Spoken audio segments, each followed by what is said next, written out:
কি ধরনের শিক্ষা আমি ছড়াবো? শিক্ষা তো অনেক আছে, অনেক রকমের শিক্ষা আছে, ধর্ম শিক্ষা আছে, দর্শন শিক্ষা আছে। উনি বললেন ওইগুলোকে একটু ছেঁটে ফেলতে হবে। আজকের যুগের যে প্রয়োজন, আমাকে বিজ্ঞান মনস্ক হতে হবে, আমাকে যুক্তিবাদ শিখতে হবে। যুক্তিবাদ কথাটার মানে কি? আমাদের দেশে কি যুক্তিবাদ ছিল না? ছিল। আমাদের দেশে প্রাচীনকালে প্রাচীন দর্শনে যথেষ্ট যুক্তিবাদ ছিল, কিন্তু পরবর্তীকালে এই যে হাজার হাজার বছর পেরিয়ে গেছে, সেই যুক্তিবাদের চর্চাটা আর হয়নি। আমাদের দেশে দর্শন চর্চাটা ধর্মের সঙ্গে জড়িয়ে গেছে, ফলে দর্শন আর যুক্তিবাদের মধ্যে একটা বিচ্ছেদ ঘটে গিয়েছিল। বিদ্যাসাগর আধুনিককালে সেই প্রথম ব্যক্তি যিনি বললেন যে ওই দর্শনের সঙ্গে যুক্তিবাদকে আবার যুক্ত করতে হবে। কিভাবে যুক্ত করতে হবে? তিনি বললেন যে প্রথমত, আমি একটু আগেই যেটা বললাম, যে আগে যেটা হতো যে সংস্কৃত কলেজের ছাত্ররা শুধু সংস্কৃত শিখত, তিনি নিজেও তাই শিখেছিলেন। এটা কিন্তু মনে রাখার কথা যে বিদ্যাসাগর যতদিন সংস্কৃত কলেজে ছিলেন তিনি কিন্তু শুধু সংস্কৃতই পড়েছেন।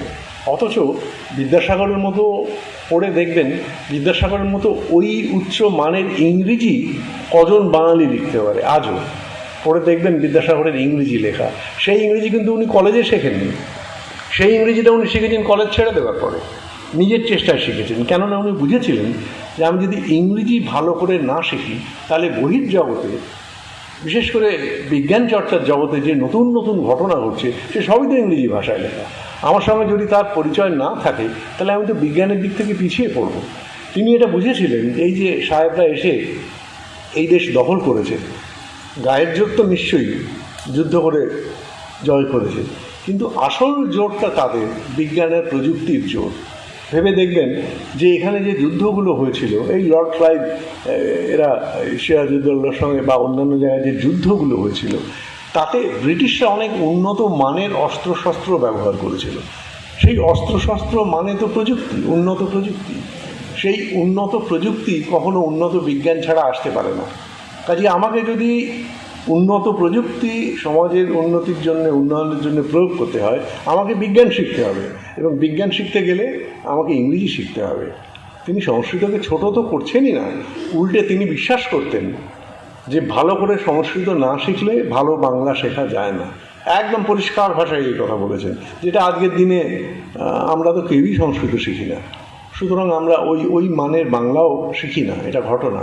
কিন্তু পাশাপাশি এই লোকটা বলছে যে সে নিজে সংস্কৃত পণ্ডিত, কুলীন ব্রাহ্মণ ঘরের সংস্কৃত পণ্ডিত। সে বলছে যে না, ওতে আটকে পড়লে চলবে না। আগের পণ্ডিতরা যেটা করেছে তারা ওর মধ্যে আটকে গেছে। বিদ্যাসাগর বললেন যে আমি ইংরেজি তো শেখাবই, এবং আমি ইংরেজিতে এমন কিছু কিছু দর্শন শেখাবো যেটার মধ্যে দিয়ে বিজ্ঞান মনস্কতা গড়ে উঠবে।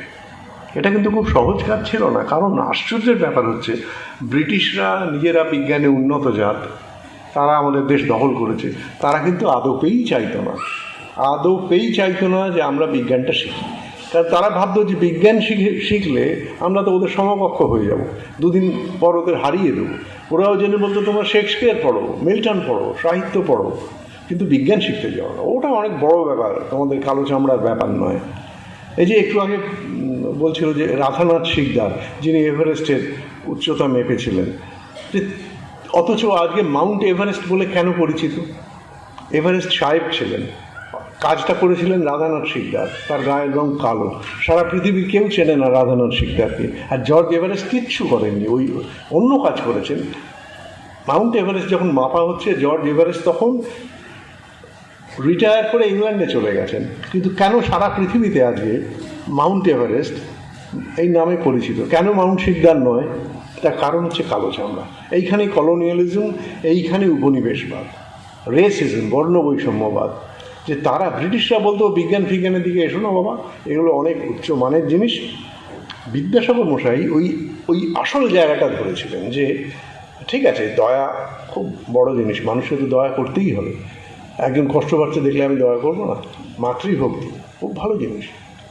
মাতৃভক্তি আমরা সকলেই জানি যে বিদ্যাসাগর তার মাকে অত্যন্ত ভক্তি করতেন, কিন্তু আমার ধারণা আমাদের অধিকাংশই আমাদের মাকে ভক্তি করি। বিদ্যাসাগর মানে মাতৃভক্তির জন্য আমাদের একজন বিদ্যাসাগরের প্রয়োজন নেই। আমরা মোটের ওপর সকলেই নিজের মাকে, নিজের বাবাকে ভালোই বাসি।